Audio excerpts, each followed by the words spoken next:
Dès ce samedi, vous pourrez retrouver chez le partenaire habituel eh bien, la nouvelle boîte des Death Corps de Krieg, donc le détachement spécial garde impériale, figurine emblématique qu'on avait l'habitude de retrouver chez donc, Forge World. Donc là, on a un premier kit plastique avec de la cavalerie, du mec à pied, de la plateforme de tir, les cartes, le codex série limitée, tout plein de choses à l'intérieur de la boîte pour la modique somme de apparemment 150 €, 180 € pardon, chez Games Workshop.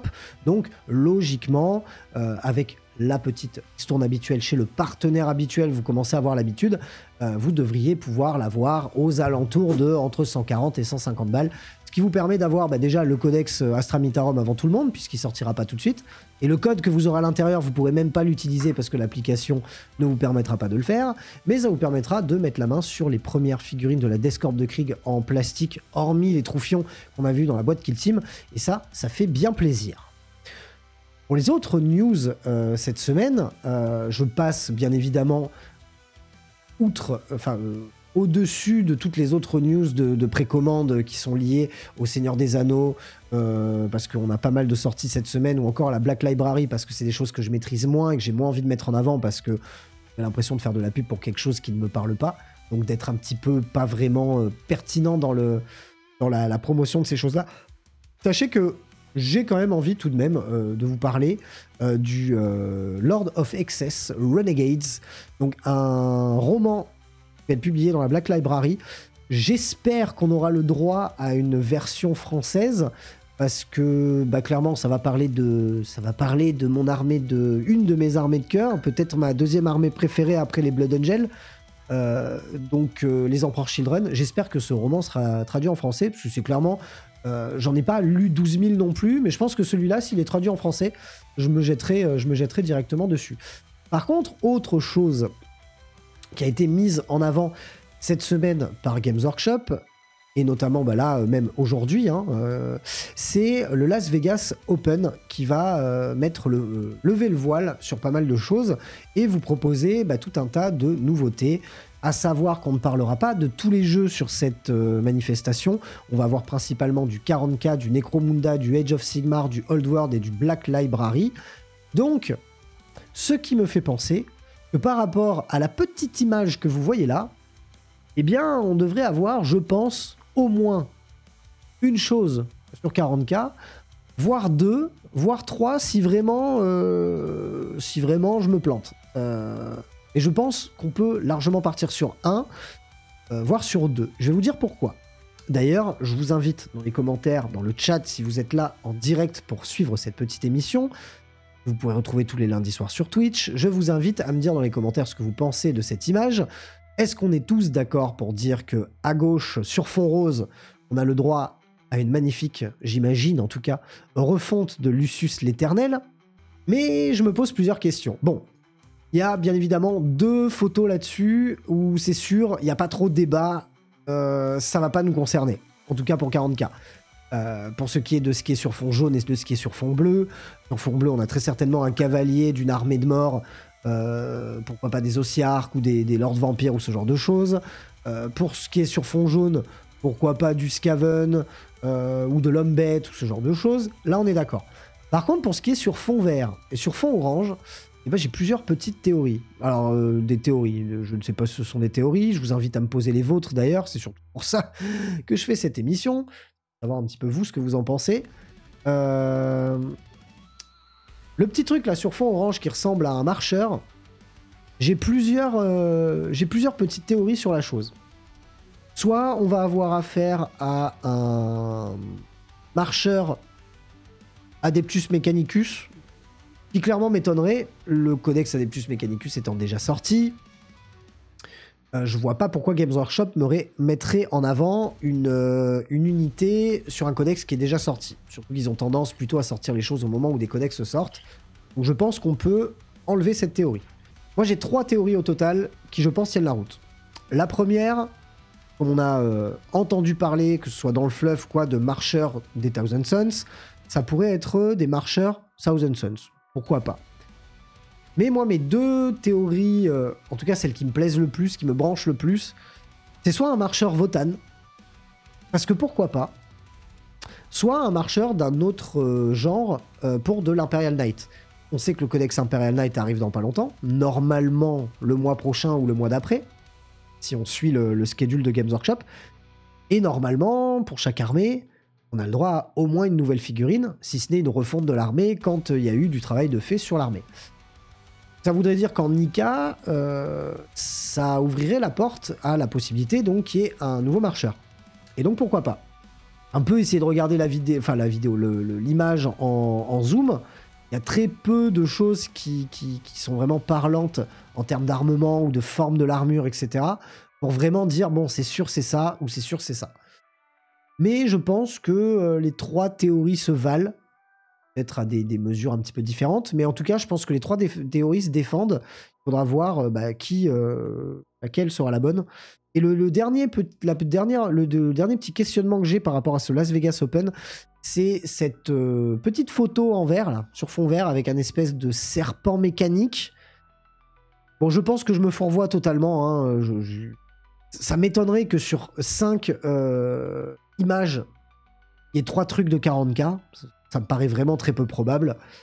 Et d'ailleurs, peut-être même que le marcheur, pareil, ça sera du Necromunda et qu'au final, on l'aura dans l'os, hein, et qu'en fait, à 40K, on n'aura que Lucius l'Éternel. Mais ce petit truc là, sur fond vert, là, ça serait pas déconnant que ça soit quelque chose lié, en tout cas, à un univers futuriste. Je me trompe peut-être. Peut-être que ça sera du Old World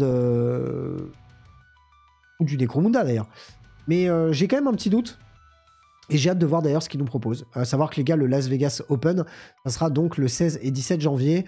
Et je crois que ça va tomber un vendredi très tôt le matin pour nous. Si j'ai la foi et que ce jour-là, j'ai pas bossé jusqu'à 3h du mat la veille, très certainement que je vous ferai un live dessus. On verra. Les reveals ces derniers temps n'ont pas été non plus toujours complètement folles. Je me demande si l'engagement énergétique là-dessus sera récompensé. Je ne sais pas. Je verrai si d'ici là, en tout cas, j'ai envie de le faire. Voilà en tout cas pour ce qui est des news. Et pour la petite rumeur, qui n'est plus une rumeur, hein, parce que là, on n'en est même plus à de la rumeur. La petite rumeur, c'est un nouveau personnage d'Esguard. Vous avez très certainement dû en entendre parler, voir des leaks et des photos tournées sur Facebook. Bon, je pense clairement qu'on est sur une fuite contrôlée de Games Workshop. Ils sont pas cons, ils sont pas débiles. Ils savent très bien ce qu'ils font. Libre à d'autres personnes plus expertes que moi de pouvoir vraiment savoir, en tout cas, les volontés derrière ça. Bon, moi, je pense que c'est volontaire, les fuites, maintenant, ils contrôlent leurs propres fuites. Ils savent que c'est mieux que plutôt laisser libre cours aux fuites. Ils vont avoir tendance à les laisser partir toutes seules de manière à pouvoir les contrôler. Bon, on a vu une nouvelle grappe de personnages d'Esguard. En soi, il n'y a rien de ouf, hein, les gars. Je vais pas vous mettre un titre putaclic. C'est la révolution de la Deathguard demain, vous inquiétez pas. On a un nouveau personnage Deathguard qui a leak. Bon, voilà, on a compris. Pour le codex de la Deathguard cette année, sur cette version en tout cas, on n'aura pas de refonte de l'armée, on n'aura pas de nouvelles unités, on aura une figurine. De ce qu'on en voit, ça paraîtrait être un Lord du Chaos, mais Nurgle. Maintenant, est-ce qu'il créerait un nouveau Virion? Je suis pas sûr. Est-ce qu'il ferait peut-être une sorte de Lord of Contagion, mais en armure légère? Pourquoi pas? Bon, on sera sur, grosso modo, je pense, un Seigneur du Chaos nurglisé. Et c'est cool parce que les joueurs Deathguard qui avaient envie d'avoir un Seigneur du Chaos dans leur armée pourront avoir une vraie figurine officielle. Mais bon, il n'y a rien de transcendant. On devine par ça que le codex Deathguard va arriver avec cette figurine-là. Et on aura guère plus. D'un côté, la Deathguard a subi une immense refonte il y a quelques années maintenant, ça commence à dater un petit peu. De rien, les figurines sont très très propres, la gamme est magnifique. Je pense pas que ça soit l'armée qui ait le plus besoin d'avoir de nouvelles unités dans son codex. À savoir qu'en plus, je pense que Games Workshop peut pas, sur 24 ou 25 codex sur une version de 3 ans, refonter à chaque fois toutes les armées. Ça n'aurait ni queue ni tête, ne serait-ce qu'en nombre de références à mettre sur leur site internet et dans leur management, etc. Donc voilà, en tout cas, c'est pas vraiment un leak, c'est pas vraiment quelque chose de très engageant. On n'est pas sur le gros leak de la fois où ça m'avait fait rire, où un mec avait commandé Dante et avait reçu la nouvelle figurine, où là tu disais waouh, c'est incroyable, c'est le nouveau Dante quoi. Là, je pense qu'on est sur un Lord of Chaos Nurgle. Bon, c'est pas ouf. Mais bon, voilà. En tout cas, ça a fuité. Certainement qu'on en verra la photo finale dans les prochains jours parce que Game sait très bien ce qu'ils font à ce niveau-là. Qui se sont mis au marketing, hein, même s'ils s'y sont mis tard, ils s'y sont mis au final. Donc voilà pour les news, pour tout ce qu'on pouvait dire en termes de rumeurs, même si d'autres rumeurs annoncent des sorties de nouvelles gammes de Space Marines, ça il faudra attendre un petit peu pour en avoir un petit peu de détails. Je pense que ça sera pas tout de suite quoi qu'il arrive. Je pense que ce sera peut-être plus même pour la version prochaine. Mais en tout cas, pour ce qui est des leaks, des rumeurs, des news et de ce qui se passe en tout cas dans l'univers de Warhammer 40 000 au niveau de Games Workshop, on en est là. Maintenant, en termes de méta du jeu, qu'est-ce qui se passe? Eh bien, les détachements de Noël ont pas mal chamboulé le classement, ou du moins le nombre de parties jouées par rapport à certaines factions. Les expérimentations avec certaines factions qui étaient un petit peu oubliées, qui sont revenues grâce à des détachements. D'autres expérimentations avec des armées qui étaient déjà très fortes, mais qui, de par les nouveaux détachements, ne vont pas devenir plus intéressantes. On va systématiquement se rediriger vers les anciens détachements. On a quand même pas mal d'informations, notamment, moi c'est l'info qui m'a en tout cas le plus attiré l'œil, si je puis dire, c'est la montée en flèche. Bon, même si ça ne m'a pas vraiment étonné, c'est la montée en flèche du détachement de Slaanesh. Et sur un énorme taux de victoire, où on est à bien plus de 60, 65, enfin, on est à un énorme taux de victoire pour le détachement de Slaanesh de Noël.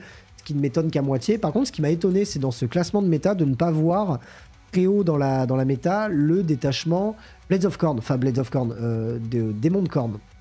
Parce que le détachement est vraiment pas dégueu, notamment avec les Surge Moves, etc. Donc ça m'a un petit peu étonné de ne pas voir ça à ce niveau-là. À la traîne, sans trop de surprise, le Space Marines reste à la traîne sur ce détachement-là, parce que hormis en le jouant en Ultramarines, avec les bons persos, la bonne liste, ça va pas casser trois pattes à un canard. Qu'est-ce qui s'est passé d'autre? En termes de grosses surprises, c'est vraiment ce qui m'a vraiment le plus attiré l'œil. Maintenant, le reste est assez logique. Le Necron est remonté. Le Black Templar est devenu très très fort, ce qui m'a étonné parce que j'ai pas eu l'impression que le dernier détachement était ouf que ça. Le Custodes est énormément remonté, ce qui ne m'étonne absolument pas parce que là on peut remettre du gros véhicule sur la table et ça fait clairement la différence. Qu'est-ce qu'on a eu d'autre? On a eu la Death Guard qui est bien évidemment très très haute dans les classements.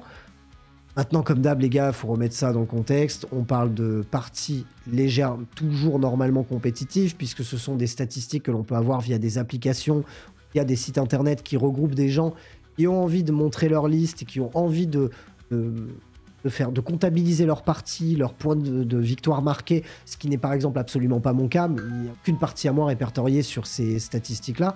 Donc c'est pour vous dire que là, on est quand même sur un spectre de gens qui est quand même un petit peu une élite parmi la ribambelle de gens qui jouent à Warhammer 40 000. Mais ça peut permettre quand même d'avoir un petit regard sur ce qui se passe dans la méta. Je trouve que c'est sain, quoi qu'il arrive, d'avoir un petit peu une idée. Puis ça peut nous remotiver à jouer une liste qu'on jouait plus, à ressortir des figurines qu'on sortait plus. Donc je trouve que c'est toujours, lorsqu'on analyse ces statistiques-là de manière saine, je trouve que c'est toujours positif. Maintenant, voilà, faut pas non plus s'en faire une maladie. Faut vite s'enfermer dans des choses où en mode, bon, bah voilà, je vais jouer telle liste, ça va être pété. Tant que tu mettes la liste en place et que tu peignes tes figurines, dans 3 mois, elle aura été nerfée. Ça sera mon... ça sera mon conseil pour conclure cette vidéo, ce tout premier épisode de news, précommande, rumeurs, que vous pourrez normalement retrouver toutes les semaines, en début de semaine. Donc on sera sur le premier épisode sur 52. J'espère que les prochains vous plairont. Si c'est le cas, comme d'hab, vous mettez le petit commentaire. Si vous êtes là en live, vous me dites ce que vous en pensez, ce que vous attendez de sortie et de leak cette semaine. J'hésiterai pas à vous répondre dans les commentaires. Merci d'avoir suivi cette vidéo. On se retrouve très bientôt pour plein d'autres vidéos. D'ici là, prenez soin de vous. Salut les Roubaix.